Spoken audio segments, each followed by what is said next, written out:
Ouais, bonjour, je m'appelle Thibaut. Je travaillé pendant 8 ans dans l'informatique avant, j'étais chef de projet en informatique, puis j'en ai eu marre de parler à mon ordinateur, tous les jours, et aux 2 mêmes collègues tous les jours, j'ai voulu changer. Moi, j'avais plein d'idées en tête, ouvrir un bar, faire plein de choses et cetera j'avais été au Club Med quand j'étais jeune et je me suis dit: «Je voulais voir un peu à quoi ça ressemblait l'envers du décor du Club Med» je pensais rentrer pour faire 1 ou 2 saisons, ça fait 7 ans que j'y suis. Mon poste, c'est Village Training Manager. Ça veut dire que je suis en charge des formations en village.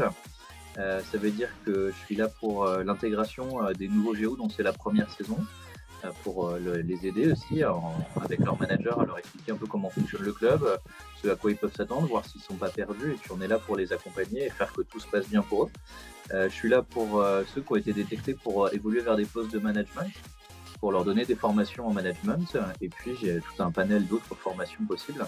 Et voilà, l'objectif, c'est de capitaliser sur nos géos et GE pour les développer et les conserver.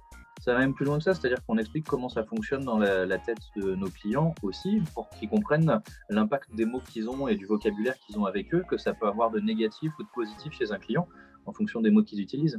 La saison dernière, j'étais parti avec 2 collègues géo faire du rafting sur une rivière et pendant tout le briefing de sécurité au départ, le moniteur nous expliquait: ne vous inquiétez pas, il n'y a pas de danger, il n'y a aucun risque, etc.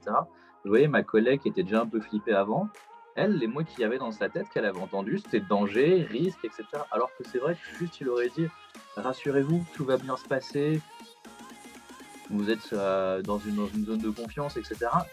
Ça change complètement les choses, quoi. Non, mais c'est le GM qui arrive à 2h moins 10, je sais pas moi, au tir à l'arc et ça ferme à 2h. On lui dit: ah non, désolé, c'est fermé, monsieur.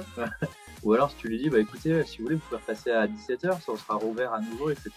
Et là, j'aurai le plaisir de vous accueillir. Bah, c'est bête à dire, mais entre ces deux phrases, c'est exactement la même chose. C'est la sanction est quoi qu'il arrive la même, il ne faudra pas en faire là tout de suite. Mais l'impact sur le client sera différent. Il y a quelques années, j'étais donc à bord du Club Med 2 et on s'apprêtait à recevoir des clients sur l'aéroport de Fort-de-France. On était, nous, à Fort-de-France. Ce jour-là, à Orly, il y a eu un type qui a volé l'arme d'un policier, je sais pas quoi, quelque chose comme ça. Et donc tous les vols, enfin tout le terminal d'Orly a été complètement verrouillé. Donc les vols qui arrivaient de Martinique n'avaient pas pu atterrir, donc ils avaient atterri à Roissy. Donc les clients qui devaient partir d'Orly, ils ont dû aller à Roissy pour prendre les vols, etc. Enfin, ça a été un bordel sans nom.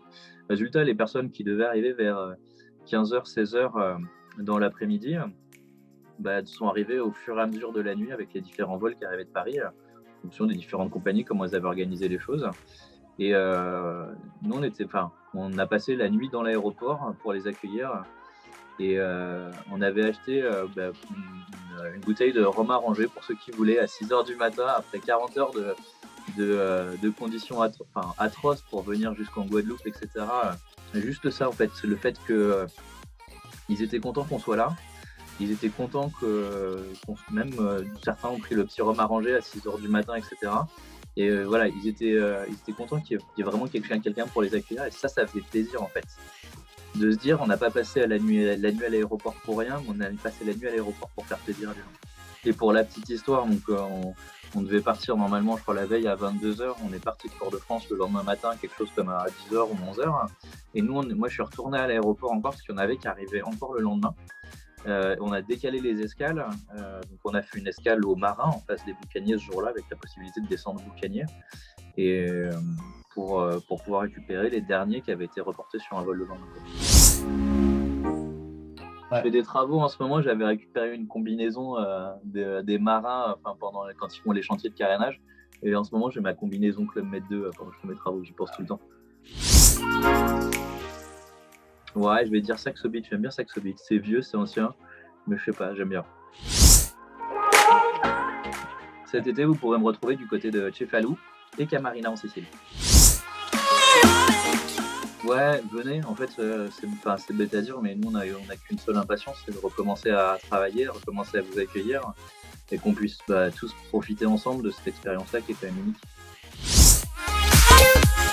Eh bien écoutez, moi je vous attends cet été, j'espère qu'on va se retrouver tous cet été. Allez, ciao.